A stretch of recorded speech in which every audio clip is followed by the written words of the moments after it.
দেশের চলমান সহিংসতায় দুর্বৃত্তদের হামলায় গেল বৃহস্পতিবার মহাখালী ডাটা সেন্টারের পরিষেবার বিঘ্নতা ঘটে। এর ফলেই সারা দেশে ইন্টারনেট সেবা থেকে বঞ্চিত হচ্ছে সাধারণ জনগণ। গতকাল সন্ধ্যা নাগাদ ইন্টারনেট সেবা চালু হওয়ার কথা থাকলেও এখনও তা চালু করতে পারেনি বিটিআরসি।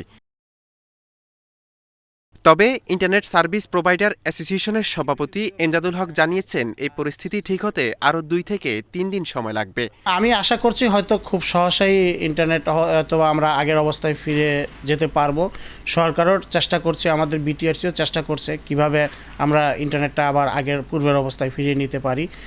এই জায়গায় সবচেয়ে বেশি ক্ষতিগ্রস্ত যে আমাদের ট্রান্সমিশন লাইন, এই ট্রান্সমিশন লাইনের মেরামত কাজ আমরা চালাচ্ছি, কিন্তু আজকে যেহেতু কারফিউর কারণে হয়তো আমরা কাজ করতে পারছি না।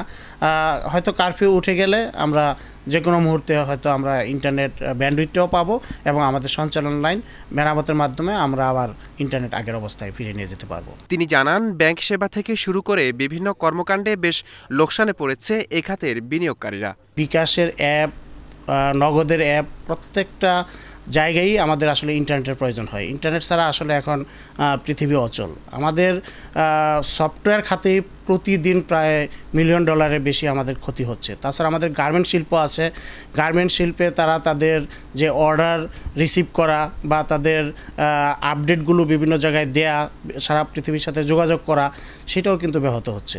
শীঘ্রই সমাধানের আশ্বাস দিয়ে সবাইকে অপেক্ষা করার আহ্বান জানান এমদাদুল হক। এখন যত তাড়াতাড়ি আইজি তার ব্যান্ডউইথ আইএসপিদেরকে দিবে আমরা রেডি আছি এবং আমরা আশা করছি যে ব্যান্ডউইথ পাওয়া সাপেক্ষে সাথে সাথে আমরা আমাদের গ্রাহকদেরকে সেবা দিতে পারবো।